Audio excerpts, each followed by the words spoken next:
What the fuck's happened over the last 3 days? Well, Let's. Darby's It's insane. We can acknowledge that. And surprisingly, they thought he broke his nose again, but it turns out he's all right somehow. Because he's beyond insane. Some people are freaking walking cadavers that can just eat. Also, I'm going to just say this now. Okay, look. Darby saying Jack Perry on fire was insane and maddening. You think? Saint. But here's the thing. At least it didn't go like how Joey Janelle had it go when he set himself on fire in CZW. Good point. Yeah, and it was safer too with that gel bath. That Yeah. wasn't water, that was And gel. plus, Jungle Boy ended up being all right, apparently. Jack Perry said he was all right. Like, I'm cool. I'm like, I know I got my legs on fire, but I was wearing protective pants. About to say, those pants were for his protection. Otherwise, there would have been a Yeah, and then let's get to that big thing I wanted to mention. The Darby Allin hanging. So, before we begin, welcome everybody once again to another Impromptu. I am Simon Noah Foster. I am fucked up in the head, worse than ever, because of sinuses and overall confusing logic in the wrestling business. With the King and with Eric, tonight you are going to get your weekly, or whatever. I can't keep track of time, so I can't count, so I can't track time. We're going to give you your usual shenanigans, your dose of chaos, your inquiry, your false discussions, takeaways from the last pay-per-view, Double or Nothing, the re-emergence of a forbidden door between TNA and NXT, it seems, in possibly bridging the gap once again between TNA and WWE after a decade plus, and so much more. So again, guys, what the fuck has happened? Eric, I'm good to see you. King, good to see you. Apologies to the fan for last night. I was sick as fuck. Still kind of am. Shout out to everybody, including that limited to SC, our enforcer Lex, Preachman Casey Flynn, of course our queen across the pond, and Mary Jane, who's proved that Jade's worth more than gold, Party Man JC Ultra, and the entire DW family, for we appreciate, acknowledge, talk about, and embrace all things wrestling. That being said, yeah, guys, the fuck's happening here lately in this business? Okay, I wanted to end this part well. The hanging of Darby Allin. Yes. Okay. Yes. On the I just want to put this out there because here's the thing. Yep, JJ, I love you, brothers, but the fact that they allowed this had to mean something, considering the fact you kicked things off with freaking Marva Hart on the show talking about the Owen, and it still seemed to have been condoned. I don't have to justify it. It happened. We gotta move on because I don't want that to be the end all be all of a positive outlook on what was a really good show up to that shit madness. Eric, go ahead and give your I saw your live reaction stuff and the heatedness it got with the ending of Darby Allin's insanity. Now, I will say this: I get the defensive measures about it because of what, but here's the thing. Would I have done that if I was the booker? I would have said no. I would have said no, we're not doing that. I wouldn't do that. But if Tony Khan really went to Martha and said, Martha, can we? If you say no, we won't do it. You approved the Sting thing months back because that's what happened. He went to Martha and said, "Look, I want your blessing if that's all right. If we can do the Sting matches. If you say no, we won't do it." And if Martha said yes, okay. And here's the thing: I would have probably said more about this if they went all the way hanging him up. Instead, they just had him a couple of inches off the ground. So really, there was no danger besides Darby probably getting blood rushing to his head in insanity mode, which is already a cause for concern.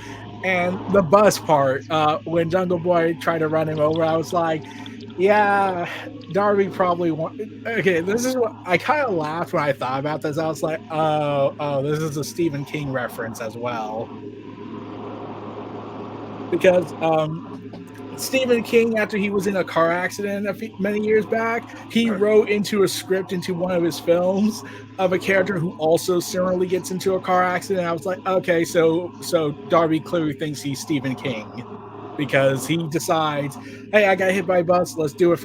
Let's do it. I am insane and I probably need help, which is why I'm demanding we should call for the first ever IWC intervention on Darby Allin's long-term mental state. I'm the guy that preaches protect your mentality. I'm not sure if Darby Allin has a logical mentality. The guy almost feels like he's literally YOLOing every moment of his life just cuz. I understand feeling like you're alive, but to feel like you're alive for the last time every time, that's crazier than former hero Ishii when he wrestles. Yeah, and like when I saw Darby just like go through that, like Anarchy in the Arena was awesome. Like I said, it was. I watched it back. I thought it was fun as it was, and again, I'm not gonna lie. And I get the Jeff Meacham crew being all having their viewpoints on the Young Bucks, and I totally understand that. Yeah. Again, but here's the thing: I'm just gonna say this. They can hate the Young Bucks for how the whole CM Punk stuff was handled. I certainly am all for that. And there's a reason why I never reviewed the Young Bucks match at Dynasty because of the airing of that footage, because I was like, and whatnot, regardless if it helps Jack Perry or not, since it seems like he's more over than he's ever been. So, okay. I still say bad publicity is bad publicity. I don't care if you once did say it. Yeah. What I've aired the footage, no, but like it's done. Yeah, we gotta move forward, but after tonight, I do wonder, are we actually moving clearly forward? I don't think so. This is more confusing than ever, but continue. And here's the thing.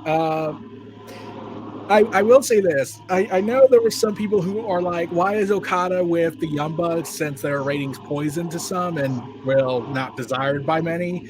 But I was like, okay, look, I get it. You don't like Okada with the Young Bucks. That's perfectly fine. They're friends. We get that. But here's what I always thought when I saw Okada join the Young Bucks. I was like, hallelujah, hallelujah.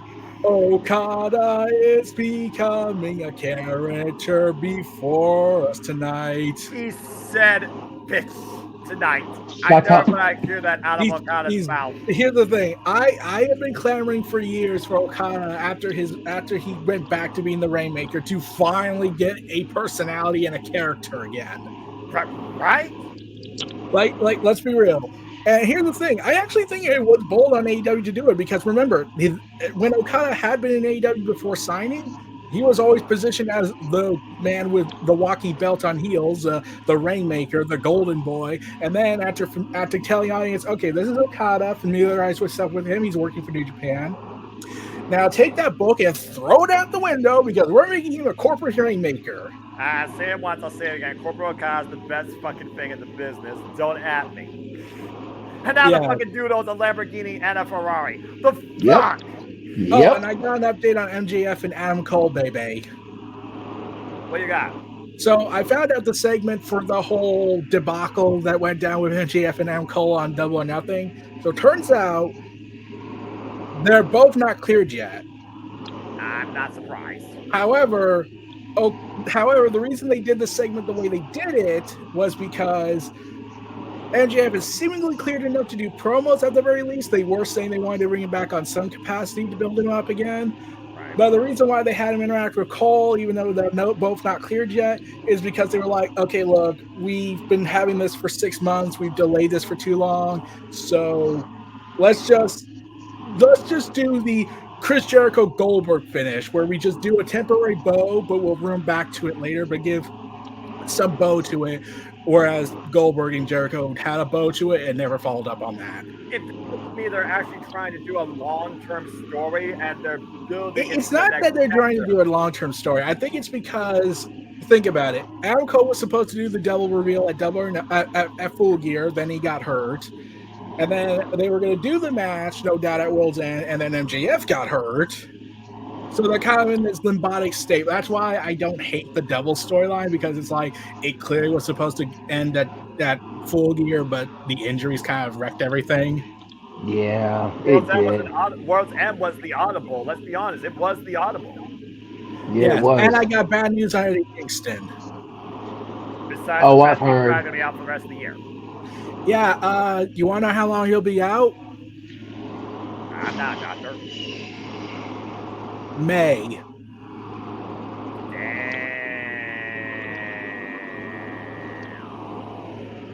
Yeah, he won't be back until a full year from now. And I was like, no, my dreams. Well, you can't keep a Mad King down, especially a Mad King's mentality brought back to life through a love of Japanese pro wrestling that saved his life. Oh, and I will bring this up. Everyone saw what happened on NXT last night. Yes, again, what the fuck?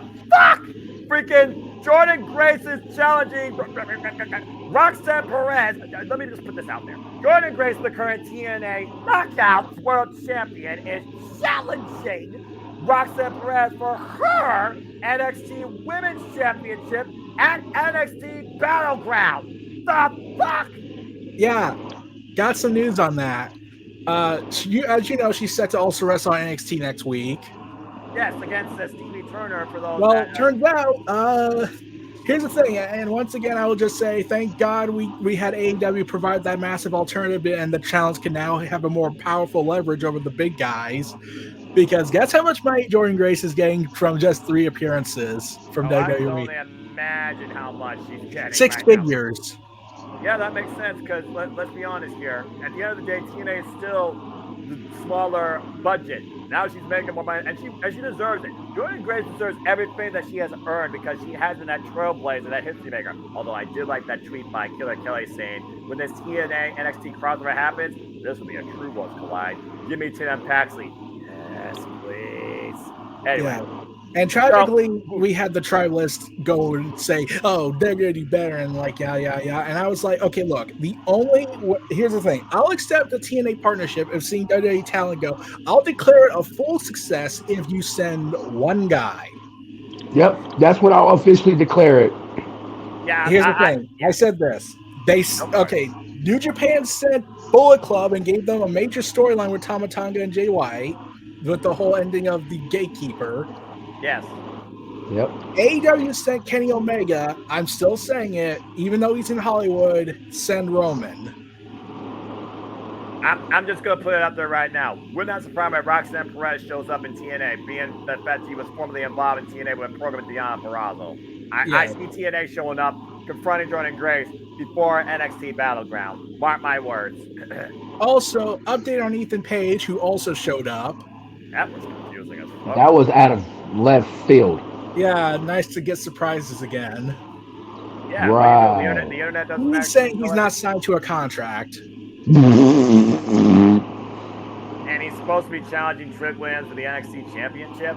Well, to be fair, they never said he was challenging just that. He staked his intention to go after it, but he's never challenging it. Well, because Trick Williams has a challenger right now at NXT Battleground. Yeah, but here's the thing. When I heard this, I was like, okay, if he's not signed to a contract and he's just doing an open deal, which does explain the fact that they still advertise his independent shows. Yeah, they've still been advertising them for all the way up to July 30th. But this also tells me that WWE's finally opening up their forbidden door to allow more flexibility. Oh, that reminds me. Did you hear what they're calling it now? That's a portal? Yeah. Yeah. The prohibited portal, and I was prohibited portal. I was like, that doesn't sound as awesome and slightly intimidating than forbidden door. Prohibited portal, the next WPLD coming to a Peacock streaming service. Don't wish that into existence because it might happen. Look, guys, I'm just gonna say this. Do you want to know what makes me? What I'm thinking when I hear the words prohibited portal? What? What happened in New York with the portals they had set up and with Dublin and all the hijinks that ensued? Yeah, basically this tech company released this portal in New York where you can chat with people in Dublin, and because humanity sucks, they decided this. we're gonna flash some woman's area. Oh to your yeah, an viewers." OnlyFans girl flashed And- herself in that Yeah, port. Yeah, and I guess know what? exactly what he's No talking one about. responded. And one person showed And this their is why, behind and us. this is why humanity is failing. Oh, you want to know how Dublin responded to these sexual charged flashings? You want to know how they responded? Now, They decided to show 9/11. well, that being said, why don't we go ahead and get right back into our main conversation now that Eric has given us the roundtable opening. I'm just gonna say this, Darby.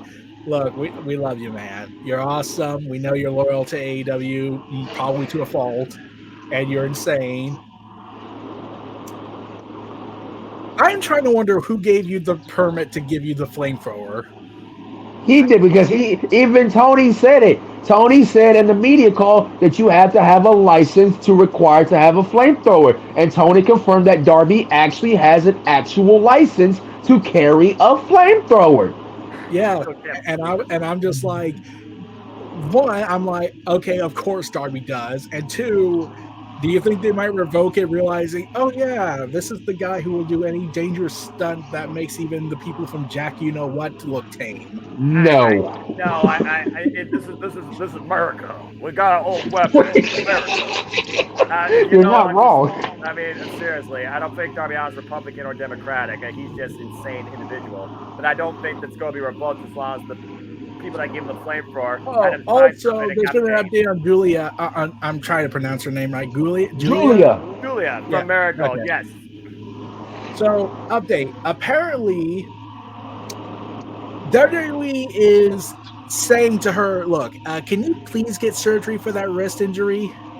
So that you can be back for NXT Heat Wave to challenge Roxanne Perez? Probably. For the NXT Women's Championship. Yes. Well, yeah. Well, again, the prohibited portal, I'm going to have to get used to saying that now, between, Marigold and TNA seems to be bridging WWE right in the middle of them for something big where three worlds might be colliding sooner rather than later. It's just a matter of which stage and what stage underneath the WWE banner that's going to have the largest possible streaming. Speaking of streaming, TNA is already going through changes. As we know, Ultimate Insiders on YouTube that have been a subscriber of since day one. Oh, yeah. Aren't they disbanding it? They are officially disbanding it come June 1st and focusing on the TNA Plus product. Oh, so that means you got to subscribe for $9.99 a month, right? That's correct. Sorry to hear that, man. Sorry to hear that, bro. About that, but it just goes to show again how much right now TNA is going through its changes, and I don't know again necessarily if they're all for the better about Scott D'Amore at the helm, but it also tells me how much more niche it might be in becoming part of the WWE ecosystem, since again they're underneath Endeavor. Speaking of Scott D'Amore, yesterday Fightful put out that Will Ospreay wants AEW to bring in, Scott D'Amore. Yeah, I wonder why. I wanted to run Ring of Honor. That's what Will Ospreay said. He wants him to run Ring of Honor. Rob, that will make Ring of Honor go up there. That'll make Ring of Honor at least better than what it is. I watched the product on a Thursday basis, but I haven't been watching these last couple of weeks because I've been feeling out of it. Oh, also remember Athena's injured. Yeah, about to say, they lost their most powerful champion. Mark Briscoe has no challenges for the World Championship. There's no challenges for the Tag Team Championship. And at this point, there really is no direction for anybody in Ring of Honor. And the few people that you know in Ring of Honor have already lost on matches in AEW, which kind of neutralized them to the point, so they just show up in a ring. Yeah, and also, before Double or Nothing happened, we had this weird report come out saying the roster is frustrated with the size of the roster and lack of Joji, where have I heard this report before? Yeah, here's what I'm going to just say, though. I'm just going to say this. This is a nothing report. Both WWE and AEW have this problem. It's kind of a thing. Exactly. What's your point? Anyone would be frustrated. Heck, you should see what happened with Andrade. Oh my gosh, that guy. Oh, you want to know what happened with Andrade? What? So after he disappeared after his big return and only did a handful of matches in the past 5 to 6 months, he's finally coming back. To speed! Yeah! speed's less relevant than WWE main events. Yeah, and here's the thing: people keep asking Ricochet, "Hey, why don't you defend the speed title on the main shows too?" And he just says, "Well, you see, it's because Elon Musk is paying us a lot of money, so that kind of devalues the belt." And I'm almost like, Cindy said best in these companies: money talks, bullshit walks. It's not just Mercedes Monet that's the freaking proprietor of that. and at the here's end the of the other day, thing: WWE is the branding mega conglomerate. At the end of the day, yeah, that's what it is.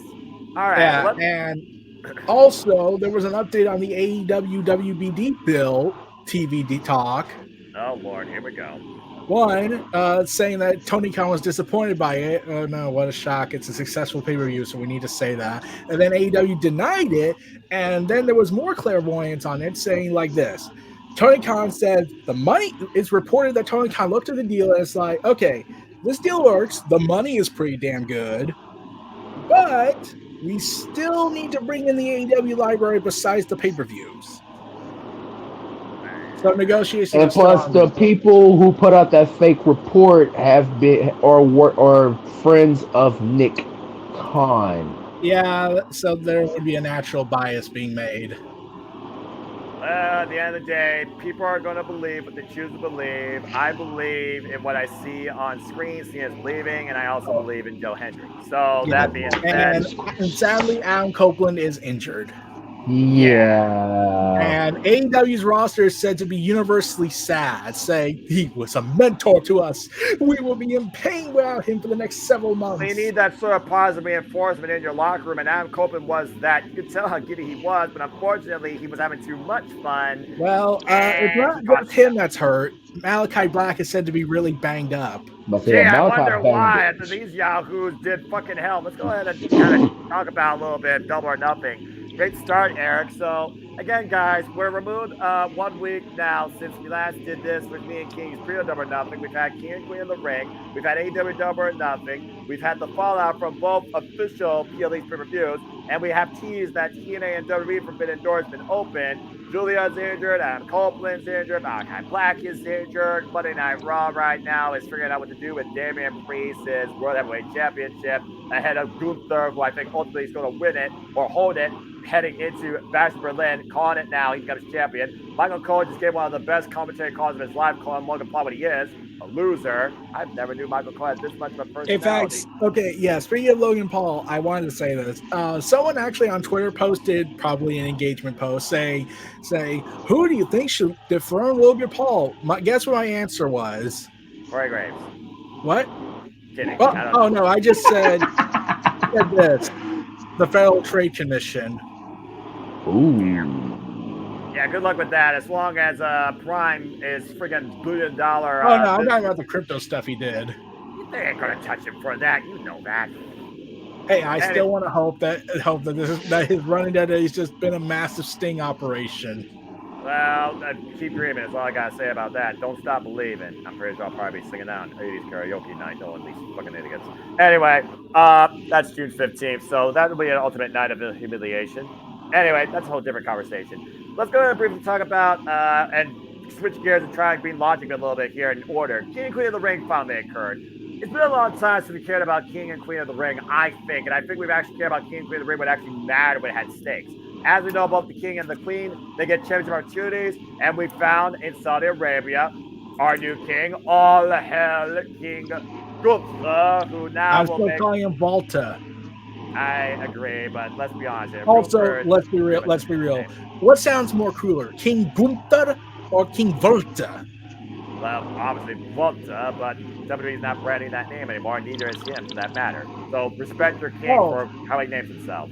Yeah, but I got one thing I wanted to mention. The Io Sky, I still call her Io Shirai because I'm just used to that. And Lyra Valkyria's Queen of the Ring match. You want to know something? What? That was the same length as the entire Queen's Crown tournament from last year, at only short of 20 seconds. Yeah, here's the difference. Triple H actually is making women's wrestling matter somewhat again in WWE when it comes to length, but he still needs to figure out what a tag team division is or destroy it. I say destroy it. Still do single stars. Anyway, continuing on. All hail King Gunther and Nia Jax obliterated Lyra. Jesus Christ, talk about using your weight. She went from my hole to Queen of the Ring. Let's be Yeah, honest I here, haven't though. been really paying attention to her stuff since she came back. I was just like, look, if she's gonna wrestle, go ahead. I just hope nothing bad happens. Last name aside, I gotta give the Devil credit where it's due. She has not injured anybody since the return, and I believe this is the best work she's done since returning to WWE. Yeah, that's what I've been hearing. You almost could call the Queen of the Ring her comeback story. So it is what it is. So it sounds like it's going to be Nia Jax versus Bayley for running back NXT and TakeOver London. And as we know, Gunther will challenge. I imagine it's got to be Damian Priest because he's the proverbial babyface in this. Because I think CM Punk's going to cost Drew McIntyre at Clash of the Castle. Actually, I think it's going to be worse than you think. Here's the thing. I think Punk is going to make Drew a transitional champion. Oh, damn. Once again. But this time, how is the question? I can see it, though. I'm just saying. We also saw Cody Rhodes overcome Logan Paul. No surprise there. We saw Sami Zayn, the most lovable Muppet in the world, including Saudi Arabia, where he's welcome home better than the king. That's saying something politically correct. And we also saw, oh, fuck me, Dominic, you're a fucking moron. Liv Morgan wins the Women's Heavyweight Championship against Becky Lynch. And then she subsequently lost again at cage match. Because of Dominic. And apparently, before we went off the air, there was something that happened afterwards. They made out. Liv Morgan locked with Dominic, which means mommy's son just had an affair with her mortal enemy. Yeah, also, apparently that was supposed to air on TV, but then they ran out of time. Of course. Well, I mean, hey, they either ran out of time or they were too... Which should both astound you and yet worry you, because it's like, wait, you couldn't get... You had 3 hours and you couldn't get all what you wanted? I mean, you had to have the Final Testament beat the Creed Brothers, and you couldn't keep it with Braun Breaker is a freaking speed demon. That was ridiculous. Braun Breaker, that spirit ricochet into next week. So, I mean, the 4K cameras and then the other running. I don't know. It feels like Raw is still trying to figure itself out. And Becky Lynch is taking a Gemini years. Before we talk more about Becky Lynch, King, what's your thoughts on this year's King and Queen of the Ring? Do you think they did justice this year in the way they presented it, built it, the winners that earned it? And were you overall, surprised by anything? And how do you feel about this year's PLE event? I didn't pay attention to the Saudi because the Saudi shows never give my worth of attention ever. Well, it is a qualified house show to be fair, but at least something right, happened. Right, but of course, all my respect go to King Gunther. He respectfully deserves it, and I want him to be world champion. Yeah, that Randy Orton, by the way, he got messed the fuck up in that match. Damn, that should have been the main event. I'm sorry, Cody, Logan Paul, you suck. That should have been the main event, in my opinion. That was a damn good match. But I do find it weird the way that Randy's shoulders was down, only one shoulder. The rest still called it, and Randy was banged up beyond all belief. I mean, that guy was broken up more ways than I thought was possible since his return. Damn. I don't know if Randy wants to go up against Gunther again after that, but I do want to see him run back now, kind of. Just ask Sheamus. Sheamus said he don't want a part 4 to Gunther, so... One of those things where you wrestle Gunther and you realize... Also, I wouldn't be surprised if Walter and Sheamus have a bit of heat after Sheamus's tweet. Oh, yeah. And this is where you think before you tweet, you dumb idiots. Otherwise... yeah. Also, I had finally figured out why Matt Riddle lost the World Television title, if you haven't heard. Because Zack Sabre Jr. Yeah, what's up? So I found out why Riddle lost the title. Why? Here's the best way to describe it. He may have subverted New Japan Pro Wrestling government. Basically, he was doing this. Hey, look, bro, I'm the world television champion, and I may or may not have the blessing of the company, but I'll defend the world title on the independent scene without their permission, because, bro. But see, this is what the point I don't get about Gato sometimes. Like, why strap Matt Riddle the NJPW World Television Championship if he's just going to do this type of crap? Yeah, apparently they got mad and they understandably got mad, like, we did not give you our blessing, dude. How about going to business for yourself? And that's part of the problem with some of the people in this business, unfortunately. So it is what it is under that scenario. Yeah, so because of that, they were like, okay, just give it back to Zack Sabre Jr. You're done here for the foreseeable future with the title. And then Zack Sabre passes Jeff Cobb, where hopefully Zack Sabre Jr. will eventually become IWGP Heavyweight Champion. In my opinion, that's the guy right now. You need to lead New Japan Pro Wrestling as the champion. He's the most dedicated. Look, here's the thing. President Ace needs a win here. Right.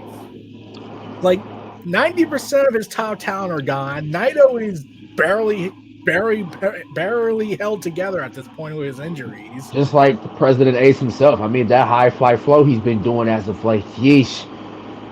Yeah, and it doesn't help that Sonata got injured, and he's been cleared now. At least there's that.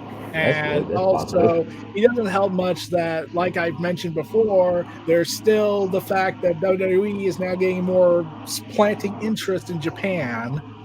But again, they're trying to plant themselves in All Japan Pro Wrestling and Marigold and Wrestle Universe, so they got their fingers twirling in that water. Although we haven't heard anything about Kazuhiko Nakajima, Charlie Dempsey since that encounter, nor any other All Japan Pro Wrestling, send-offs. Although after Io Shirai's Japanese tantrum, which made me laugh, not gonna lie, I do wonder what's next for Io Shirai at this point. Is Damage Control, like I said before, damaged goods. Oh, actually, Io actually snapped at her teammates, so they're hinting that the disbandment's coming. Yeah. Well, again, it's WWE. It's not the first time I've factored that, and also I think it's because Asuka got hurt, so they couldn't really have any engine left. Let's be honest. Asuka was the strongest. Asuka was the strongest force in that entire unit, and she's gone. And Lyra, while barely able to breathe constructively, still found a way to beat Kairi Sane with Dakota Kai at ringside. Sorry, Casey. Yes. Anyway, moving on from there. You should be sorry for Casey, considering Dakota Kai didn't make it.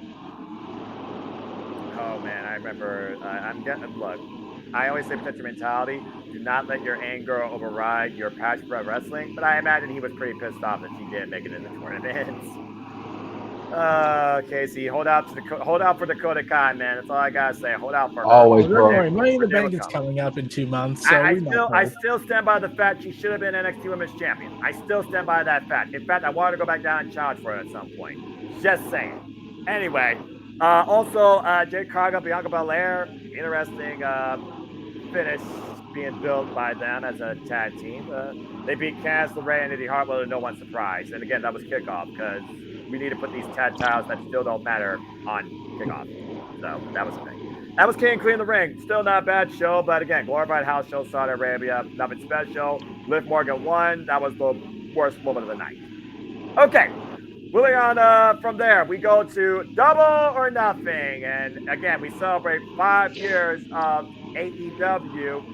Back where it all began, the MGM Grand, and it was a holy fuck level of madness. And I'm going to be honest, I think it was a pretty good show top to bottom. Yeah, it was. Granted, here's my take. While the show top to bottom, the card was pretty good, I'm still on the opinion that the trios matches could have been cut, and the Trent Beretta and OC could have been a lights out match on Dynamite. Yeah, with how bad blood those two got, it just felt like to me such a odd. And again, he asked for a wrestling match and he got that, but at first, to your point, it was almost like a brawl. But again, just to go through here, first off, the fuck sports. I don't know hockey mascots, okay? The Acclaim endorsed by some mascot in Sin City. Las Vegas Golden Knights, yeah. Yeah, I don't give a fuck. They beat the Cages of Agony. This was much more important here as Gian Barrazzo out-wrestled Thunder Rosa, and now these two are 1-1, and I cannot wait to see their rubber get Should have exactly been involved. on the main card. Don't get me started, King. Don't get me started. Let me finish through the card, then everyone can get their thoughts. As we go into the main card, before we got to this, we also learned that the Owen is back this year once again. And this time the Owen has included the stakes, and I know people threw a tizzy fit. Fuck you, Twitter twats. That the Owen champions will get championship matches at Wembley Stadium, respectively, for the AEW Women's and World Championship. And apparently this was decided back in December. Take that for what you will. We also have a brand new AEW National Champion as Roderick Strong. Yes, an awesome opening match for the pay-per-view. What's that? An awesome opening match for the pay-per-view. A tremendous opening match as Will Ospreay's mentality was challenged again by Don Callis and his past, where it looked like he was going to use the Storm Driver, refused to. Still won in the end, though, with the Stormbreaker after the Undisputed Kingdom was finally neutralized. Thank Christ. We also, of course, had this trios match to your point where, let's be honest, the only thing that mattered here, rock hard. Juice Robinson came back and allowed the Bang Bang Gang to retain the unified. Also, I'm just gonna be honest. Is there a copyright issue going on with Bullet Club and Bang Bang Gang since they no longer call them the Bullet Club Gold Group? Possibly, because that's a good point. Look, here's my take on that. Here's my take. I would have been like, can't we still call them Bullet Club Gold? But here's my thing. Forbidden Doors coming up. War Dogs, Bullet Club Gold. Who's the Supreme Bullet Club? Well, Gabe Kidd right now is the War Dog, as not only he owns the strong talent, he wants the GAC heavyweight challenge for, as you know, that currently being held by Kaito Kiyomiya, and freaking Keno and Kaito are trying to ride the arc to the stratosphere and press Noah. By the way, phenomenal match between Masa Kiyomiya, Tomohiro Ishii, Kaito Kiyomiya, and Keno versus Minoru Suzuki. And I'm really enjoying what the women's division is bringing lately in pro as you know, with Great Sakuya and that one person that kicked her head off and then got missed it. Damn, that was awesome. Anyway, back to what you were saying. Yeah, it wouldn't surprise me if there was some sort of dispute regarding the Bullet Club IP, considering how much money that puts in Gail's pocket. But I did see, as of tonight, I did see Juice rocking the Bullet Club Gold merch. And he also had the Bullet Club logo in the back of his pants. So I don't know what the whole situation is going on between Bullet Club Gold and all that. But take it for what you will of what we saw tonight with Dynamite. They still noticeable. Still got the IP. I just don't know what. It's a fair fight, to be fair. He's not wrong. It's a fair fight. All right. I just on the opinion, like, if they're going to get rid of Bullet Club Gold as the name, can we at least do it as a storyline for Forbidden Door? It would. That sounds too logical, Eric. That sounds too logical. It does. Just saying. Again, logic and wrestling don't belong in the same sentence, no matter what company you talk about. No. To your point, Orange Cassidy was able to beat Trent Beretta. Simple roll-up, and Trent looked like he quit and basically said he was done. As Don Kyle says, well, phenomenal athlete endorsing Orange Cassidy. But as we saw that on Dynamite, it was all a ruse. As Trent Beretta was walking into Don Kyle's family, courtesy of, someone we'll talk about here a little bit later, his best friend, thanks to that Nat. But again, different conversation. As we learned the aftermath and the true intentions of the woman that is greater than woman and her new running mate. Speaking of learning, everyone enjoyed learning the first ever for the rules match for the World Championship between. Okay, here's the thing. I didn't watch the match. I just wasn't interested in it. But I'm gonna just say this: I finally know where Jericho got the running tree from. I know. Trust me. Huh. Yeah. From a Triple H Twitter post where he says, "Happy birthday, Vince McMahon, the learning tree." And now the learning tree has a webwood and a bad apple that allowed him to successfully retain this title against Looking Katsuya Shibata, where everything was used, including but not limited to, let me see if I get the laundry list right. Pool cue, Singapore cane, trash can lids, trash cans, tables. Jesus, that suplex from the apron to Morrissey by hook. I thought he killed Morrissey for a moment. And more dice than I think a casino in Las Vegas actually has that were used lethally to put more dots on a man's back. Not named Katsuya Shibata and Hook, but primarily Chris Jericho, who brought them in the first place. So here's what I've learned. For the rules means for the insert unique gimmick here based on city you're in as a weapon. Hockey Pucks in Canada, Dice in Las Vegas. Where do we go from here? Bananas in Savannah, Georgia? Well, I think I might know what might be next if they ever go. Where are they going next week if Jericho defends the title? Loveland, Colorado. Okay, Colorado. Okay, wait, they can't do that one. I was gonna say they could have. I was gonna say, oh wait, didn't I could be wrong, but don't they have like a bunch of marijuana farms and they could just have Jericho? Oh my goodness gracious! Look, if he's challenging Rob Van Dam, I think Eric just spoke some of the existence, and again, he's not going to get royalties. I'm just saying. But for what this was, I'm not going to lie, this was fun. I enjoyed this. It was ridiculous, but Jericho, what is this? Midlife crisis, post-delusion, Learning Tree University that I will never graduate in because I'll fail all classes because I had enough tree punts tonight. Are you sure about that, man? I don't know at this rate. I'd say you're starting to branch out here, so I mean, you need to be careful. Look. Here's the thing. The only thing that's like so far about Chris Jericho's reign is Shibata walking around in a dumpster can and beating Jericho. Again, I'll say it once. I'll say it again. The most dangerous man you could ever put inside a trash can that walks towards you.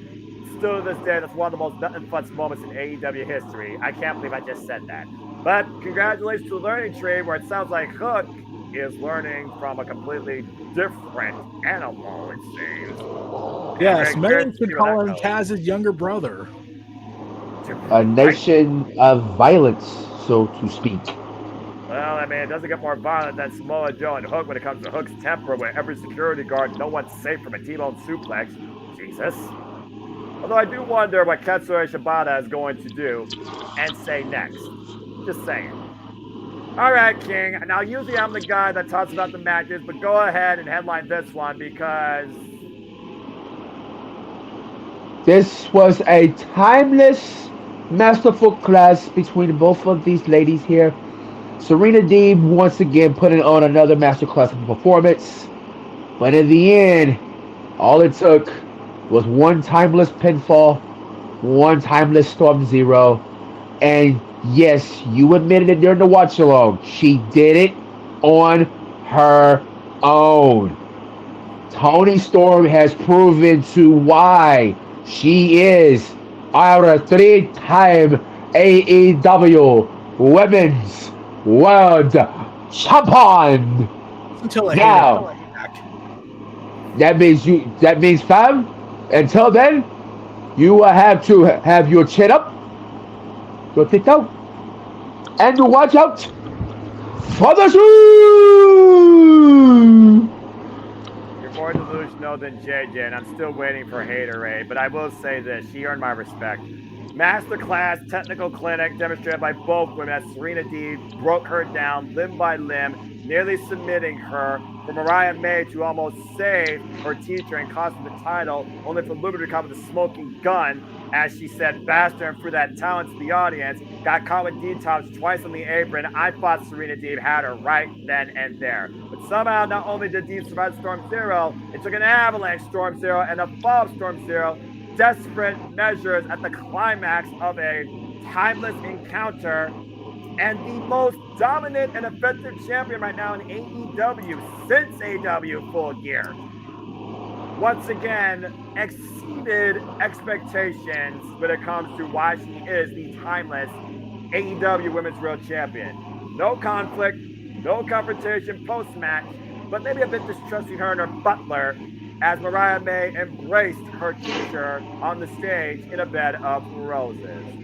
Bravo to Toni Storm. Let's talk about it. Serena Deeb was going to sell the flag that Toni Storm wrapped herself in. Look, eBay answers aside. Bravo, Toni Storm. Thank you once again, the professor. Once again, teaching Toni Storm what it means to wrestle, to retain the AEW Women's World Title. But Serena Deeb still should be a champion and a leader of this company, in my opinion. Damn it. Agreed. I would have put her as a TBS champion. However, that's going to be thrown out the window for the foreseeable future. Yeah, we'll get to that here momentarily as we go back to Full Color. But again, bravo, Toni Storm. Bravo. Honestly, this should have been part of the triple main event. I said what I said. All right, as we continue from here, yeah, Eric, you said best. Adam Copeland, 50 years old, forgot what his body's been telling him, and now it's telling him the hard way. After going through hell and back, rising brood style, and facing the House of Black, with assist from a Gangrel that made everybody pop, it was Adam Copeland that retained the TNT champion, crowning Malachi Black and forcing him to submit pass out in a barbed wire assist gridlock. But this was a fucking extreme match, to say the least. Oh, by the way, I got an update on Adam Copeland besides the injury. What's that? I own all trademark and brands of the Brood. Nice. If only he could get the rights to the theme. Well, Jim That's the one Johnson. thing he's probably not allowed to ever get because Jim Johnson's stuff is still belonging to WWE, and WWE will Yeah. probably lock in the vault now. Well, Yep. it's not like Jim Johnson's stuff's being used in WWE, which is why WWE music fucking sucks. But Def Level, I'll give her credit. You want to know what I think? I think they should have. I think they should have contracted Jim Johnson to at least do a song for Edge. Yeah, I could see that, but it is what it is. And I gotta wonder at this point, though. The house busted in Las Vegas, but did they get what they wanted in the end? He got the Adam Copeland he wanted, but he didn't get the TNT Championship. And Adam Copeland's out indefinitely. So did the house actually win? Where they go from here? Like I said, the end game wasn't really for the for Malachi to win the TNT championship. The end game was basically to break down Adam Copeland's facade that he's been painting, that Malachi has been saying, of this nice guy he's been painting, when deep down he knows who he truly is, in Malachi's words. And it basically brought Brood Adam with the rated R mixed in there. Oh, and when I saw the match, I was like, okay, so for the next probably 3 months, we're gonna deal with the whole you're mocking Jesus with those thorns, with the barbed wire crown. Don't get me started, because I was there live of Rampage that night when Adam Cole and Adam Hangman Page had that Texas death match. Yeah, They got crowned with barbed wire. Yeah, and exactly. I'm just like okay. So he wore a crown of barbed wire. You think Jesus really wanted to wear that when he was being brutally executed and hung on the cross? Look, the world's already politically incorrect. We don't have to be biblically accurate here in the world of pro wrestling. I'm just saying, people. Oh, I know. I'm speaking from the historical context. Look, I know the historical context. For God so loved the world that He gave His only begotten Son, that anybody who accepted Him will have eternity in heaven. I know John 3:16. Paraphrasing. Anyway, you're talking to a literal Christian. Anyway, yes. That being said, crazy match, insane antics, high risk. And the Bret Hart elbow drop that no doubt is the reason why his legs busted. Yeah, I noticed the landing too, as he literally wrapped Malachi Black and barbed wire on the table. It's like Adam Copeland, one wrist too far from the Rated R superstar. Get well soon and keep your smile up. That being said, we also know that we had the triple main event, so we talked about before. Let's really get into it now. Little of Monet they put out, but at the end of the day, the result was as expected. But the post-match was something we kind of thought was going to happen, kind of wish it didn't. But it did happen, and you gotta feel for Willow more than anything. Not only did Willow lose the TBS Championship, and honestly, you think about everything she's done at this point, kind of got neutralized with what Monet's been saying. Now that Monet has the TBS title, she lost her best friend. Willow has lost everything. Yes. Oh, but guess what? Monet also got a new title besides her TBS Championship. What? Let's see. She is now the only woman in both WWE and AEW to have the longest women match in the Big Two. There you go. Her match with Charlotte Flair was over 30 minutes in the Iron Woman match. Yep. The one here in AEW was 18 minutes. That's the longest women's match in AEW. Beat out Dr. Britt Baker, TMT. That is extremely impressive. Heck, the Tony Storm match with Serena D was 15 minutes. Well, at least the women got the time that they deserve. So again, good stuff by the women of AEW. And again, your heart's got to go out to Willow, but congratulations to Sage Monet. I mean, you can say what you want about the obvious result, but King, would you say that the CEO earned it that night? She was out of the ring for 10 months, close to a year. She talked about it in her song CEO. She's brought it up multiple times. It was a career-ending ankle injury. Exactly. She's been clear since December.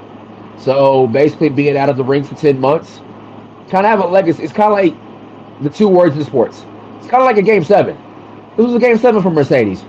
She stepped up to the plate, and she delivered, as we expected. Her and Willow delivered, as I expected. Yes.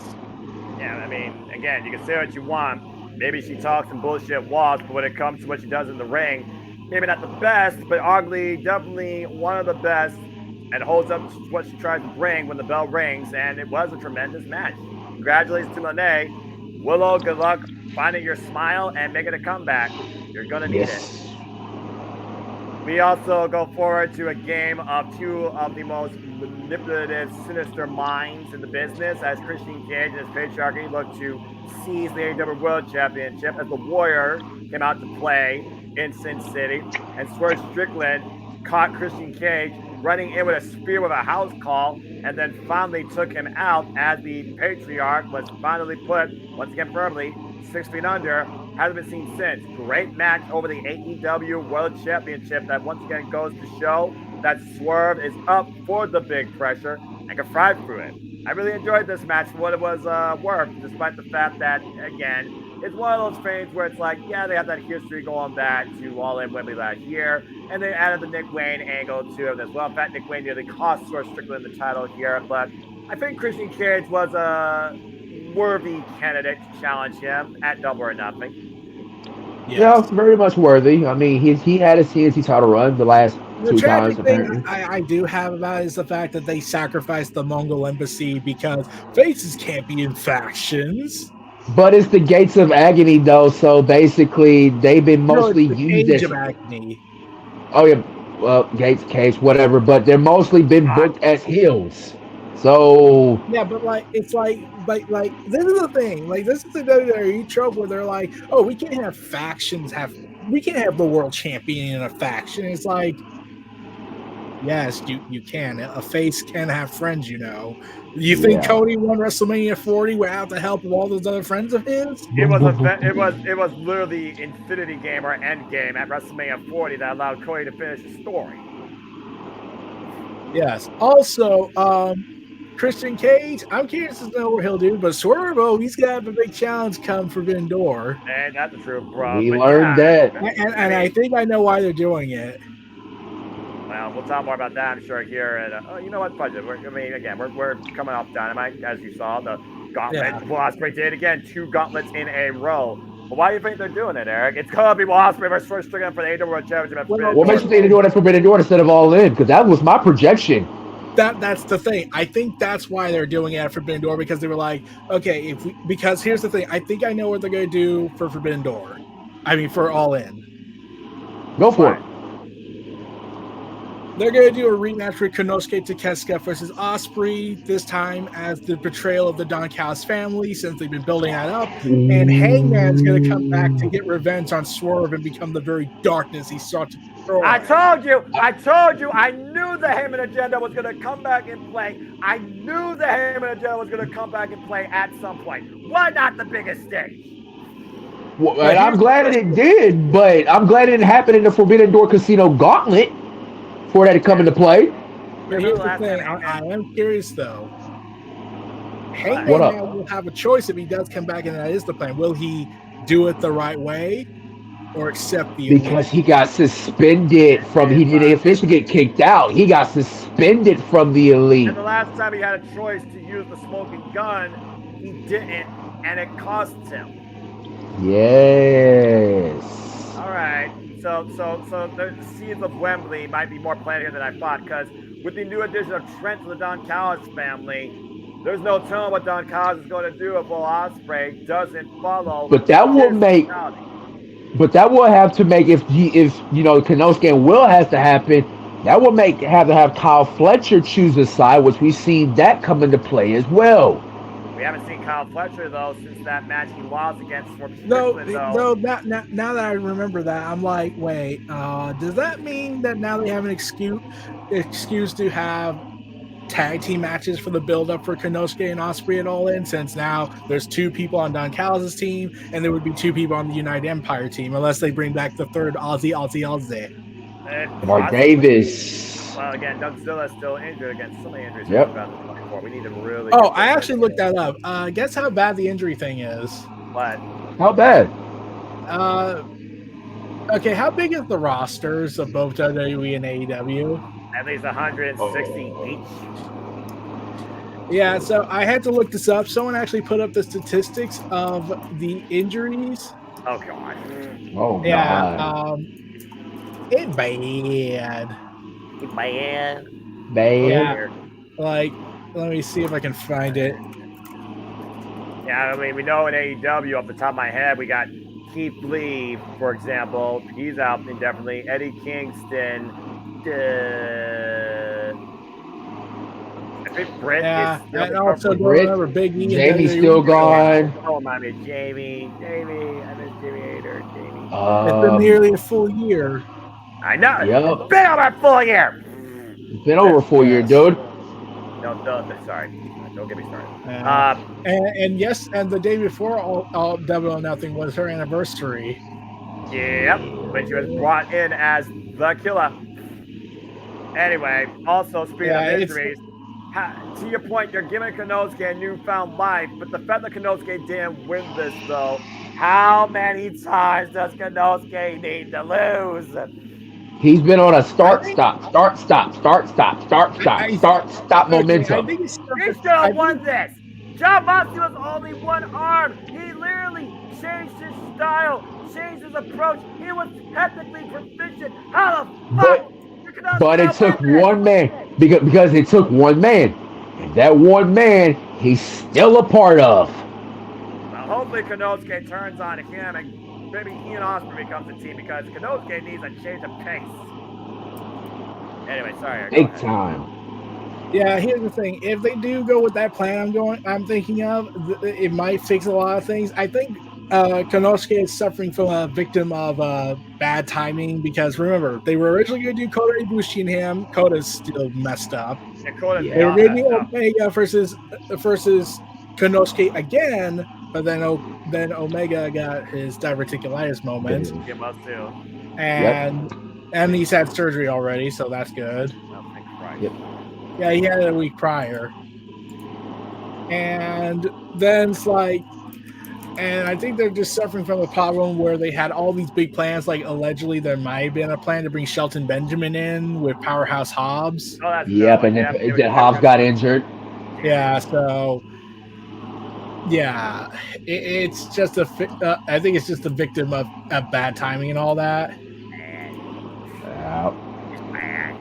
It just sucks all around. So yeah. I just wish there wasn't bad timing, but it's like this whole thing where Ibushi could have been prevented if he just did this whole thing to begin with. Right. Well, again, I mean, you wrestle a man with shattered ankles already, and Marufuji, a Pro Wrestling Noah. Don't bring that match back up. That gives me nightmares. I still can't believe that happened. They should have stopped at the Ishii and the Katamiya match. I still stand by that. Just saying. That was what the. Sometimes I don't know wrestling mentality, and I never will. And how the fuck did these 8 Yaku's not brutally injure each other? So, again, we talked a little bit about this, but. Goddamn. Where the fuck did we start with this shit show? Well, we thought we got the music of the night of Darby Allin, I Fell, and then that got changed to Matthew saying, "Oh, we're gonna nope, cut that off. We're gonna play our no theme song. Hit it." That got changed to Brian Dale said his theme song, and I'm like, at this rate, this should be named Ox Elite Wrestling, not All Elite Wrestling, Ox Elite Wrestling. At this rate, Jesus. Brought to you by Spotify. And Darby out with the perfectly timed coffin drop on the final countdown. That's the one I'm going to remember for the rest of my life. And then Matthew said, cut that off. That cost $200,000 off our budget. Cut it off. I can actually imagine that's the actual price. Yeah, I can see that. Honestly, I was like, I'm thinking it's too far fetched. I'm just saying. 200,000 though. Ooh. Now we know why Brian doesn't use it often. Yeah, right. I imagine Brian's going to use it at least one other time. He has to use it to call the. I do think you could do it at All In. I do. Okay. Yeah, that's much bigger. Yeah, 2 more times. Yeah, 2 more times. Okay. And then as this match continued, you had everything from Rainmaker Drive to a attack-loaded Rainmaker to a attempted hit and run with a bus to trying to drown a man in what was actually gel, not water, to lighting a man on fire, to suspending a man and giving him a tack-loaded super kick party pinata fashion, to Jack Berry pinning Bryan Danielson. Yes. Also, there was something else I wanted to mention from your Jeff Meacham crew. Yeah. When they mentioned how this will always prove why AEW will be a distant second, I was like, they were adamant in that. It's like, really? Yeah, but I was like, but isn't AEW not out to destroy WWE? That's WCW's thing, and AEW's here to be the alternative, and get WWE to kick it into high gear and actually be what's that word? Good. That's what AEW was brought here to do. Like AEW is not here to basically kill WWE industry. We don't need another monopolization. We don't need that. That's why I'm glad AEW exists to help, like at least make pro wrestling healthy. We don't need another monopolization. We don't need that. Do you think that Jordan Grace wouldn't have gotten $100,000 for 3 appearances on NXT if AEW didn't elevate a lot of scenes up? No, that would have never happened. I'm pretty sure in alternate reality, if AEW didn't exist, we're not in the Paul with that era of pro wrestling. Exactly. Well, actually, I think the Paul Levesque stuff would have happened either way. Just clear. It's just really, I don't think it was going to happen. At this point, not this direction. Not with Cody Rhodes at this point in his life. No, Cody Rhodes probably would have never been back as a champion. Yeah, it's just one of those things where hindsight's 20/20, and I do think JJ and Jeff, they have the best outlook for wanting better things, but when you bring personal history into it and then you really let that drive your thoughts, and again, I don't hold it against them, it's one of those things where I do think it hurts your mentality more than you're enjoying wrestling, because despite the angle here and the history aside, if you still hold the past against whatever, blah, blah, blah, blah, Double or Nothing still was not a This crowd was much more, or at the end of the show, the entirety. This was a far better Double or Nothing than last year, in my opinion. Yeah, because last year at the T-Mobile Arena, it just felt flat. But being back where it all started 5 years ago in MGM Grand made me feel like 2019 all over again, to like the inaugural. Yeah. And again, Anarchy in the Arena, it was anarchy. Simple as that. Although I do wonder where Bryan Danielson is at this point, considering he was the guy that got pinned as TAW failed to beat the Elite. But overall, I enjoyed the pay-per-view, and I'm curious to see what's next, particularly for FTR and Bryan Danielson. Darby Allin gets the face healed. So I do have an update on the injury thing. Someone actually broke down the numbers. What you got? Numbers time. WWE sits at around 12.9% of its roster being injured, and AEW sits at 14.9%. So there you go. So when you look at the numbers, it's almost about the same ratio. So it's about 1/10 of the roster being decimated. Well, again, this business, it's not ballet. These people actually do hit each other, and they take risks. Maybe some risks more than others, I will say, but it is what it is. I think it was said Jimmy Uso is also injured, so they just wrote him off for that whole thing. That is right. Yeah, I imagine the Bloodline Civil War is going to be picked up around Survivor Series. We're going to get some sort of Bloodline Civil War, mark my words. Roman Bloodline versus Rock Bloodline. I'm calling Apparently it. The plan is to have Solo Sikoa versus Roman at SummerSlam. Fatu versus Haku. That's just call it what it is. The Sons of Haku versus the Sons of Fatu. Just saying. Anyway, going to WWE though. Again, WWE right now, we know the direction they're heading to Clash of Castle. We got Drew McIntyre versus Damian Priest. Damon Priest is eventually going to go on his own. I think Judgment Day is basically the last heels. They're on right thin now, ice. And right now the women's division has no real direction, no more contenders. Especially now that they lost Becky. Yeah, let's go ahead and talk about that. Becky Lynch, you saw the walk. First off, thank you, Becky. Please take care. Enjoy your hiatus, whatever the future holds. I want nothing but the best for the man. To be continued. Guys, where does the man go from here? What do you think? She's going to be home, be a mother, take a hiatus, and while we can certainly throw in the idea All Elite will come and make an offer, especially if this lasts long enough for the TV deal to happen renewed, I do see her going back to WWE. She has a good thing going there. Her husband has got a new contract there. It makes sense. But we also live in a world where relationships can survive being distant. And we also learned this business in history. Never say never. Like, we live in a world where Punk came back because of AEW, and while we all wish things would have been different how it ended, it still happened. Punk wouldn't have come back if AEW or All In never happened. Right. Let's see. Soraya came back, and everyone thought it was done with her with injury. Yep. And let's see. Oh, Mauro Ranallo wouldn't have found his love for wrestling again if it wasn't for AEW. Rebellion. I missed that voice. Just one more time. Give me a Mauro Ranallo call somewhere in wrestling. Mamma mia! I just need that one more time. NXT Battleground. Same. Fucking UFC Apex. Get Mauro.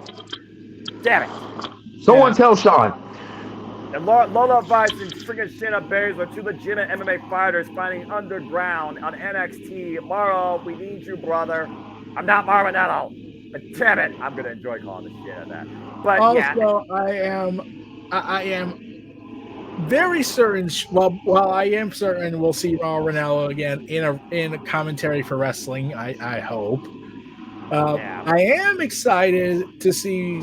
I am glad Becky's gonna get this long break, especially since she was supposed to have it after WrestleMania, but then Rhea got hurt. Mercy, break glass with the man at Rhea Ripley unfortunately got injured, and they turned that into an angle where now the women's division being led by Liv Morgan. Yeah, and I do not know how long that's gonna work for fans, especially since now all of a sudden something weird happened on Twitter with her. Oh God! Explain. They're not betraying. They're not like now saying, well, now that she's champ, she's overrated. We don't want her. We never wanted her in the first place. It's more like they're calling her an assaulter for kissing Dom. Wow, I've never heard that before. And I'm like, wow. You realize this is not real, right? You realize this is scripted. It's still real to me, thank you. And also, people take things way out of context. This is the world we live in. Just saying. Yeah, because they keep saying Dom's married. He was still doing this. He was married, and Rhea was still doing the things to him this whole time. So what's the difference? This tells me this is not a. This tells me this is someone even less of a casual. This is somebody that just tuned in and was like, oh, so this is the thing that happened. No, actually, there are people. There, like even WrestleCrins got in on it, talking about these accounts saying this stuff. Well, someone has to. Yes, well, in the words of Dolph Ziggler, to all these other simps out here, that's probably what they were thinking like this. That should have been me! Oh, God. You people are pathetic. Anyway, I don't give a fuck. So, anyway, I don't know what they have to do with the women's division right now. They need to find a way to reset the landscape on Monday Night Raw. More than SmackDown. At least SmackDown actually has a direction for their champion. And it has long history because we know Nia and Bayley, they worked together before in NXT, where Nia has worked the safest ever. I can't believe I just said that. The safest than ever. So, at least, and of course, SmackDown's this Friday. As far as Logan Paul, fuck that guy. It sounds like they're going to set up Kim versus LA Knight for the United States Championship. Hopefully, which I thought it was going to happen at WrestleMania, but I'll take SummerSlam just to get the title away from him. Please, oh, I'm done by with the way, capitalism title. Also, so we gave our thoughts on Double or Nothing. We all had our criticisms and all that. Yeah. Right. Well, there's a new criticism for AEW now. Oh, Lord, another criticism for AEW. What's new? It's never going to stop, bro. This is the wrestling business. When I heard this, I was like, okay, so we're not shifting the goalposts. We're just blowing up the goalposts. Because guess what they said now? What? AEW has too many stories. But I'm like, is this what y'all wanted though? Is this what y'all wanted? Pickle.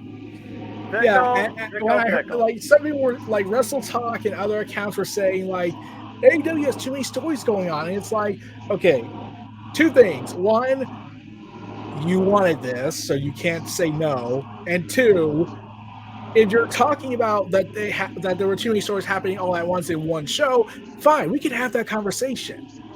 You can, I can get the whole Willow being betrayed by Chris Statlander and overshadowing Mercedes Monet's moment. Okay, fine, we can have that argument. Right.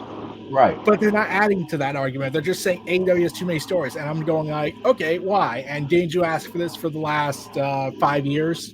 Even though they proved it every single time. It's not too far fetched to have a story have an epilogue or another story intercept another when one seamlessly ends. As far as I'm concerned, the story of Willow Nightingale started with the launch or history of Willow and Chris. Monet intercepted that last year, and we saw when Monet returned how she has intercepted that with Stokely halfway playing support character and basically the Judas the whole time that has been put in this poison to Chris Statlander that came ahead apparently during that 4-number contenders match where Chris lost. And that interjected with that influence of Chris, him, her and Trent when they whispered each other backstage, and that basically Orange Cassidy got set up. Yeah, the Best Friends has been the Best Friends have been a series of stories like Harry Potter. It's called what it is. It's mini stories. There's nothing wrong with that, in my opinion. I mean, you want wrestling to have purpose. You want wrestling to have some context. At least with these, it did. Other stuff, though, I'm still like, but again, talk more about that here. And also, I wanted to go back to that whole nothing report about the roster size and TV time. I was like how I said both companies have the same issue, since that's a common thing and that's going to be expected in competition when you're trying to get TV time. Right, exactly. Here's what I also said, and this is something that I was like, when Ricky Starks was complaining about how he's not being used on TV, I was like, why don't you just request to go to New Japan or any other the deals AEW has? Whereas look what Jack Perry did. Look what Jack Perry did when he got suspended. He went over to New Japan and look what he became. Yeah, so it's like, whereas in WWE, you're either on TV or you're saying carry. Where in AEW, you at least have an option to request, hey, if I'm not doing anything on TV, can I go to these working agreements we have? Like, guess who now wants to have Will Ospreay on their show? Who? Oh, WWE Buddy Progress. Yeah, well, I mean, again, he is a Brit, but Progress and RevPro, I don't know to say if they ever met eye to eye. So, I mean, a whole different conversation there when it comes to the UK wrestling scene, because not everybody is willing to work together. But if there's more collaboration than internal competition, it'd be a much better wrestling business, in my opinion. And I think we're finally starting to see that kind of fruition with TNA and WWE. But again, before we get there, as far as Monday Night Raw goes, and we also have some people leaving AEW in the next few days, which doesn't surprise me. Jake Hager, Mark Henry, and Arn Anderson. And I when I heard Mark Henry was leaving, I was like, okay, can you? And like, okay, Mark Henry, go ahead. Can you at least, when you do go back to WWE with the Legends deal, because we know that's going to happen and Busted Open Radio could start to saying stuff again, can you at least apologize to Kairi Sane for the whole, I would have decked her for being in the ring for 2 additional seconds? Some people are never able to forgive themselves. They're too old school, dude. Exactly. Okay. If they were too old school, then why is Mark Henry saying we should give a second chance to that one guy who got canceled and was outed for horrible yeah, he did came out and said that. Yeah. People say the damnedest things. As far as Monday Night Raw goes, figure out your women's division. Maybe care about the tag team scene again. Let me see this heel Alpha Academy come to fruition with the Creed brothers. I know you're slow burning it, but but you want to know who I'm hoping joins AEW though in the fallouts? What? Sting's son, Stephen Borden, who is training and living with Darby Allin's backyard. I can see that honestly happening, because there's one thing you can say about AEW: they did Sting right to the highest degree. So did. They really did. And again, as far as Monday Night Raw, what else?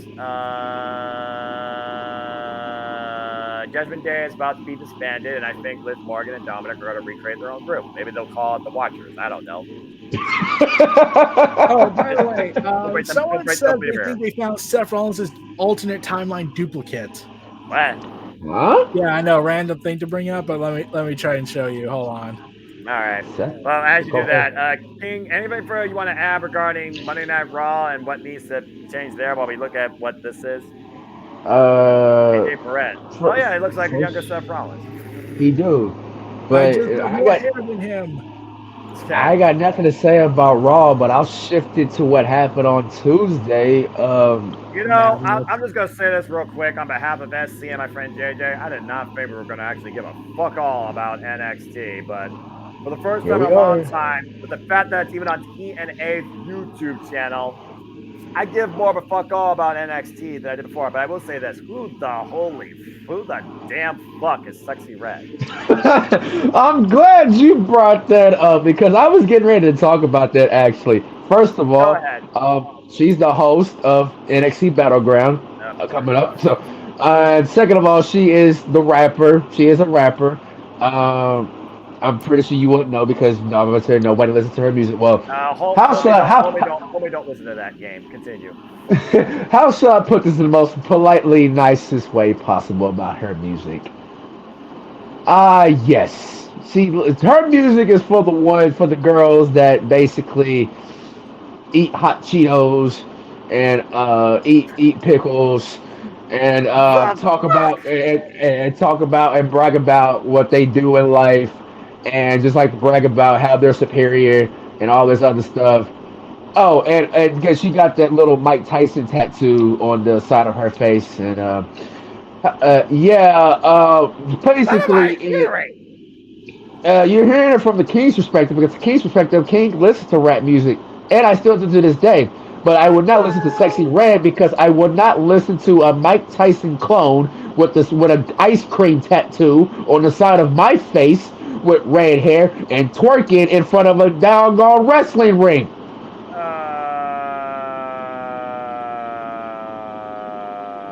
Who is your host of NXT Battleground? Oh, and HBK. Oh, Sean, you just had to add it on after the show afterwards when y'all went live on Instagram and singing Sexy Boy. And I'm like, Sean, why are you adding to this mess? She's a trash rapper. You do not to be associated with trashness. You are a legend, a Hall of Famer associated with trashness. What are we doing, Sean? So NXT Battlegrounds in the red light district. Got it. Continue. Well, to be fair, King, he was running NXT when the edict of all the women need to dress sexy. Continue. What the fuck is happening? He's not wrong. I mean, he's not wrong. I mean, Athena came out and said that years ago he's not wrong. And that made Booker T basically risking it all by saying, oh, Jesus, let me get on that. Why did he have to remix Trick Williams' theme to basically add a Sexy Red lyric in there? God. Now I officially hate it. Well, here's the thing.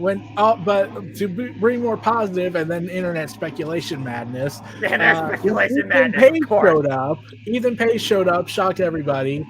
And then Vic Joseph said, wasn't he on AEW? Eddie Booker was like, whoa.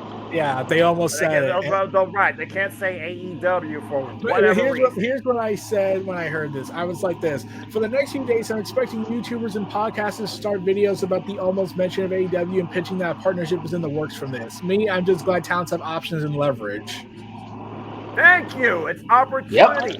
Yep. Hold on. We're going to switch gears a little bit and talk more about the important thing. First off, I will say this. The white and gold does look better than the burgundy and the bronze. So I wish they just made new designs instead of just copying. That required too much work and too much creativity. It is what it is.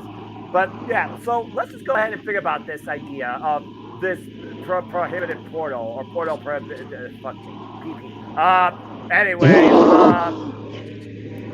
that's what notation is. Anyway, this portal thing, even Page, Is he been paid with NXT? Going to be with NXT, or is he going to return to TNA? Are we going to get the North reunited now that Josh Alexander is outlaw on turf? Is there a real possibility that we call a freaking just all about this world and Jordan Grace actually wins the NXT Women's Championship? Could this actually happen? I don't want to bank on it. If I was to have my whole bank account bet on it, because I probably will end up bankrupt. There is an update on the whole possible crossover events. It sounds like this is something that's not going to be a one-off, according to what SC and JJ are. Yeah, others are saying that, NXT talent will soon eventually appear on TNA and With Slammiversary is coming up, and Sean Ross Sapp said he got a big scoop about Slammiversary coming up. Also, there's been another update. Apparently, Slammiversary is now their biggest hyped up selling event in over 10 years. Gee, I wonder why. Now you got WWE probably involved, where WWE, I'll give credit due, second best women's division right now might be coming into the premier women's division. TNA, the JJ is trying to get Natalya at Montreal. I get it. Queen of Hearts, Canada. JJ, she's not going to become TNA women's champion. There's no reason for her to challenge for the match. I love you, brother, but you want to know what I am thinking is going to happen? Because I think Giselle Shaw is being set up to face Jordan Grace and finally win the title, courtesy of Gail Kim, the first Knockouts World Champion. Go ahead. If this is accurate and they have a big surprise for Slammiversary, you want to bring Phenomenal into it? Look, if AJ Styles especially after watching the last night Destination X, where AJ took on Christopher Daniels 2011. I know 2011, but still a great match with those two that closed. Because again, those two define the X division. Go ahead. The night that happens, and the night I hear, I'm losing my mind. I probably will literally rip my headset out my headphone jack. I literally will probably do that. Just to hear that song one more time with AJ walking in to a TNA ring. Fuck Def Rebel, you bullshit music creator. What if he brings back his last TNA theme, Evil Ways? Since he is a heel. That should have been a theme from the get-go with this heel turn. This heel turn, though, has fallen flat on its ass. Yeah, it has. Great match at Backlash, but what now? But yeah, just think about this, though. Killer Kelly talking about Tatum Paxley. We got freaking Moose, the TNA World Champion. Imagine him going one-on-one with Trick Williams. Think about, you got the Gallus firm back on top. Gallus Boys versus Speedball Mountain. Mustafa Ali. Maybe taking on Wesley. Ali says he wants Cedric for the X Division title match. And Moose wants Drew McIntyre. Whoa. Yeah, and even Drew's teasing his return by holding the TNA World Belt. But Josh Alexander said, either way this goes, I'm still the gatekeeper of TNA, and I'll be waiting. You want to know what I'm hoping for? You want to know what I wish would have happened if Scott D'Amore was still around there? I want to hear that theme again, by the way, for Drew Galloway. Good, continue. Here's what I wish would have happened if Scott D'Amore was still in TNA and they were doing this. I would have had a certain special counsel show up and say, so I heard you had a virus hanging around here for a while. What happened to that guy? Damn. Paul Heyman will set Scott D'Amore's heart on fire after that. What if he referenced Cyrus the Virus, a.k.a. Don Callis? Yeah, I was about to say, that will put the internet on fire. But I do think right now there is more, I think there's more spread promise in TNA NXT crossover happening. Honestly, that should be the Worlds Collide event at this point. That should be what Worlds Collide becomes. I mean, they are part of Endeavor, TNA and WWE, TKO, so... And you gotta consider the fact that the Ultimate Insider service just stopped like that. And now we got TNA on the TNA Plus service, and WWE, of course, still on the Peacock service. Are we maybe, this is just maybe long-term business chat, are we teasing a merger? I hope not. I hope not, honestly. Yeah, I think that'd be like the depth notes. Because that's like that'll be like the new what Disney Plus is doing right now. But I'm very excited actually with this aspect of NXT and WWE mixing it up with TNA. I am. I think this would be very interesting. Think about what your feel could be in an Ultimate X match, for example. Ultimate X. Speaking of Drew, Drew McIntyre went on Twitter and decided to trash Damian Priest. Well, again, at this point, Drew McIntyre's character is social media anxious millennial. Continue. But did you hear what he did? You know I'm not on the Twitter. Drew decided to mock Damian Priest's promos by showing a clip of Jake Hager when he was in WWE. Right after it was announced he left.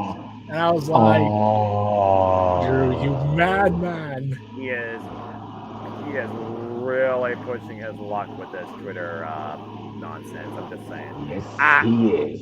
So, that's what he also said. What? Here's the thing. Did Damian mention Drew's wife? He did. He did. Okay. That makes this more sensible. There's nothing sensible about the internet. Right. All right. What did you do? Oh, yeah. Keep my wife's name out your fucking mouth. Your mouth. Oh. Yeah, accurate. Yeah, it's one of those things like, that was the greatest moment of television. Oh, gosh. Well, even though it took one's career to regain from that. Right.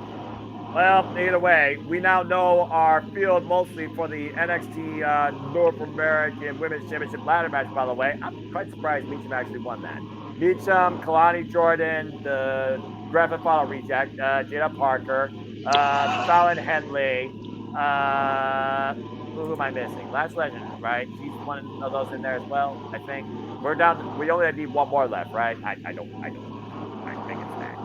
But yeah, so ladder match. All right, I approve. I approve. But I do think they need one more wrestler for the ladder match. Yeah, I think so. There's one more qualifier. All right, I'm going to put it out there right now. Conspiracy theory.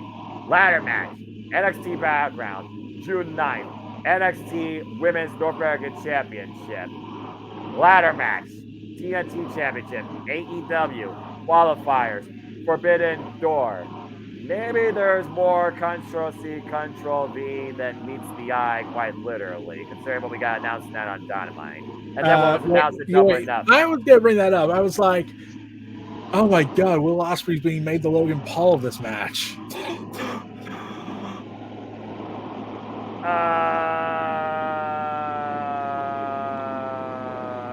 He might be right. So luckily it will be a better match.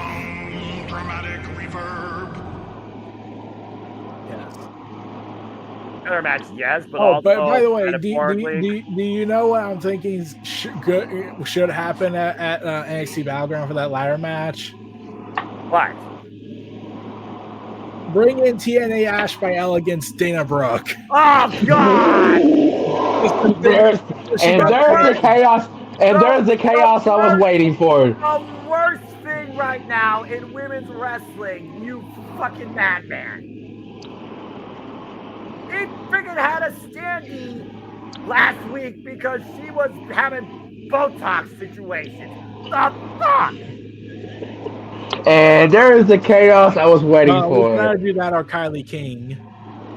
I don't know Kylie King. I think she's still out injured, unfortunately. Kylie King. I'm losing track of all the people injured. Yeah, you and me both, well, but same. King will rise again. I'm just waiting for Killer Kelly to return because I want to see Killer Kelly mix it up now with the NXT Women's Division and finally go after the TNA Knockouts World Championship. But still, this is right now my most anticipated match to call in June. Let's fucking go. I'm not gonna lie, that just made me care about Battleground a whole damn lot more. That made me want to go out and watch Battleground because of that match alone. What's up? So they bring Rosemary in. Rosemary right now doesn't even know what to be right now because she's lost everything. So Rosemary to him actually sounds kind of interesting, but I honestly don't know Rosemary's direction or her existence in this realm of reality at this point. Havoc's nowhere to be found. I mean, you could probably play up the idea that Rosemary could, quote, teleport herself to NXT and think she's a whole new world to conquer. But does she show up as Rosemary or Courtney Rush? Which one? Really? I'll say that if this is the NXT, then Courtney Rush is more relatable. Yeah, but like anything is possible now with this possibility, more doubt. Yeah, I suppose that's true. Well, as we look towards the prohibited portal, we move towards forbidden door. Seriously, why didn't they just go with Taboo insert name here? Like, what names would you able to come up with instead of prohibited portal? Because come on, let's be real.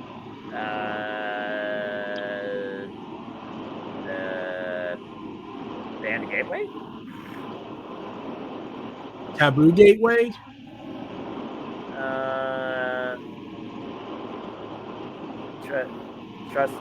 Treachery? I don't know. I'm pretty sure we're mostly thinking from the perspective of Vince McMahon wouldn't allow this. That's fair. Well, Forbidden Door right now, we're allowing CMLL and freaking NJPW to, come in here and just crash the party and what felt like a crazy party of Dynamite with a bit of misdirection. But now we know the best friends are no more. One's with the Don Callis family, and we got a whole new darker Chris Statlander. We also got the CEO that beat Sky Blue. Damn it. And now has Steady Valkyra wanting to go after her, where Monet might become a double champion. God forbid us. And then Swerve Strickland has officially made the patriarchy, I think, extinct after taking Kill Switch's brain. And Learning Tree welcome a Bad Apple underneath the branches. And we had TV time. Hopefully for the last time. Who needs for TV time? Not I. Not me neither. And eliminator match, one-arm John Moxley beat Rocky Romero as he's got Evil waiting for him at Dominion. And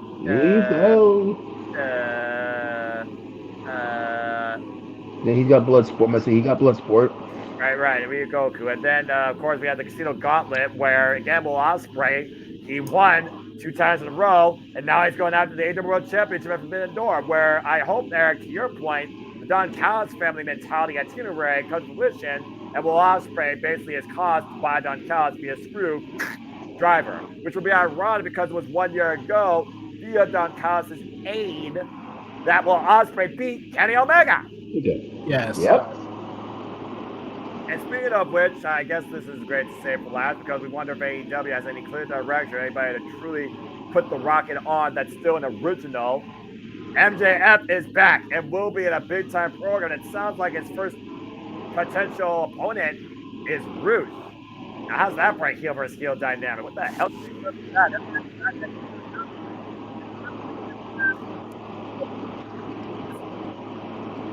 Your mic's acting up. Oh, is it? Oh, it's fixed now. Good now. Oh, okay. Well, again, technology is fucking stupid. It's just like Sexy Red and wrestling. The fuck, Shawn Michaels. Jesus. You're a married man. Act like it. Anyway, what do I know? I lost my train of thought. Fuck me. You said in July, in June. The Forbidden Door, the MJF, the Wolf of Wrestling, because they say he's not fucking leaving. Were either of you surprised with MJF's mission statement confirming that he is staying in All Elite Wrestling? Actually, I'm not, because let's be real. Before he even was taken out, they kind of just dropped the whole bidding war, and everyone's just kind of moved on. So they're like, let's just announce it. We don't care. Like, let's get it out the way, because basically there was rumors that he quietly resigned, and pretty much when they dropped the bidding war 2024 gimmick. Also, being injured kind of probably derailed whatever plans they had, because think about it.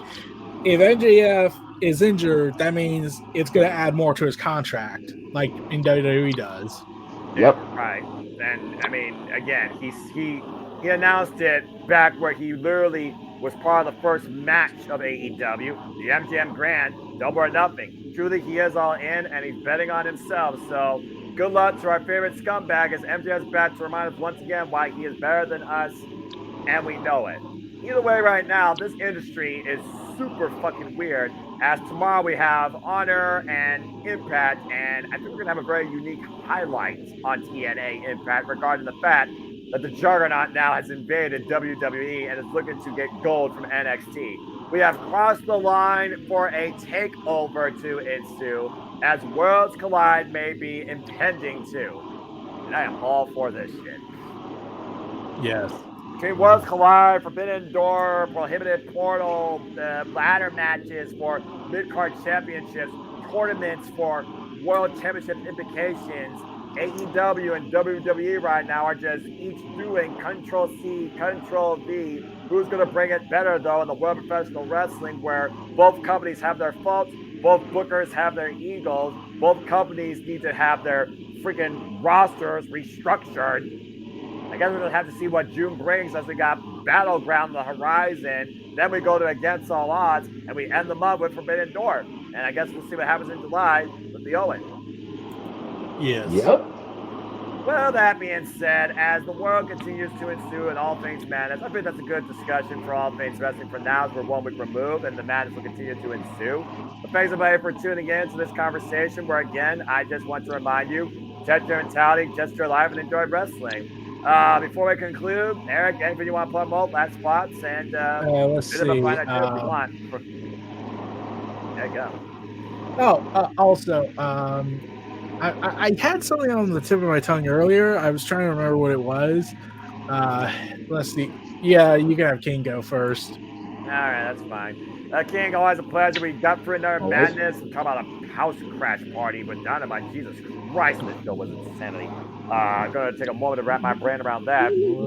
But again, any last thoughts regarding this last week in wrestling and where people can connect with you? Before I get to the plug, Shawn Michaels, this is from me to you.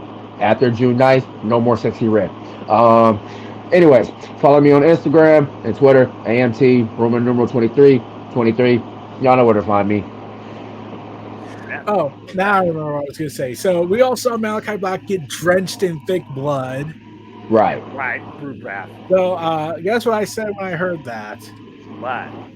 I said, well, AEW had to do something with all the blood Darby shedded. Oh. Jesus, Eric. Dang. My goodness. You chaotic idiot. Look, it was either that or I referenced all the blood money WWE donated, no doubt. I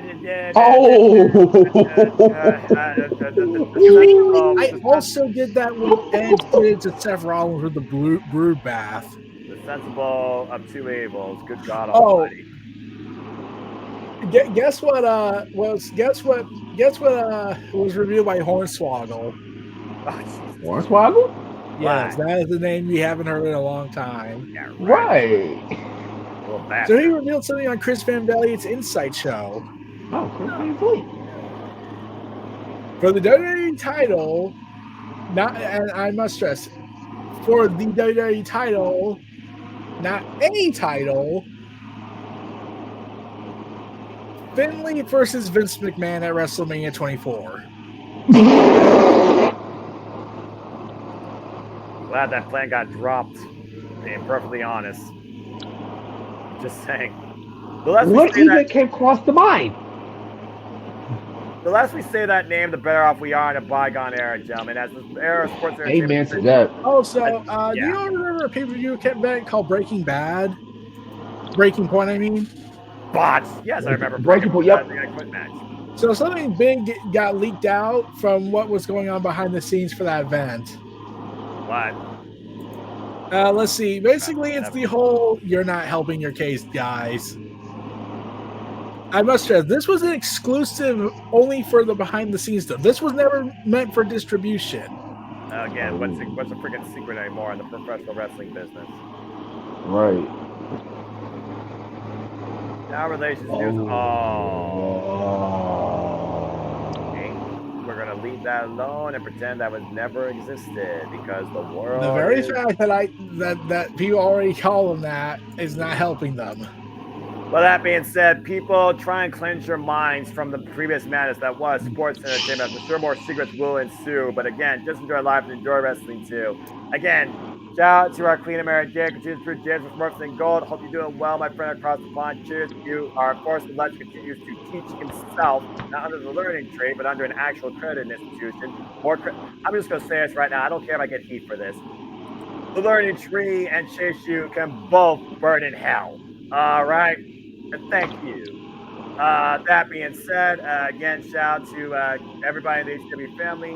Again, we'll be back on Open Mic Night. I will be, anyway, more listening to madness than being part of it with my friends, the Jimmy Multiverse of Media. So stay tuned for that. Please stand up, I guess, look my friend, get JJ Plans. Follow me on all the social media platforms, of course. Support my friends. Again, because I enjoy this madness, I'm nothing more but a simple man and a lifelong fan of professional wrestling. Damn it, fuck sports entertainment. I only wish to continue to encourage you to learn the winners, the losers, the betters, just fans of appears this past we all share. So again, folks, support one another, respect each other, be better at humanity. Protect your mentality too. Because your families and just enjoy life and enjoy professional wrestling. Truly as simple as that. Thank you so much for tuning in once again to another Impromptu Edition of the Review. Please subscribe, comment, tell a friend. Hit the bell, this video goes live on demand on this simple YouTube channel or any of the YouTube channels here in the comments down below. Support my friends. Find some positivity in your life. I show you creative passion, content, outlooks, and chaos. It's not going to let me anytime soon as long as I eat, sleep, live, and free professional wrestling alongside these God blessed yahoos in and out of this ring. Until next time, I thank you all for tuning in, and I think now I would take this opportunity to bid you a fine adieu. So until the next time, we are ATW as always, and of course, as I like to leave you, make a positive impact in life, and have a good night, for we are ATW. Have a good night, folks. Good God Almighty. Nighty-night. Yes, Night. yes, we are finally done. It is over. The madness has ensued. We can finally go catch some C's and GTS in our home too. Thanks for tuning in, folks. We are ATW. See you next time. Peace. Peace. With all of you and your mentality. God.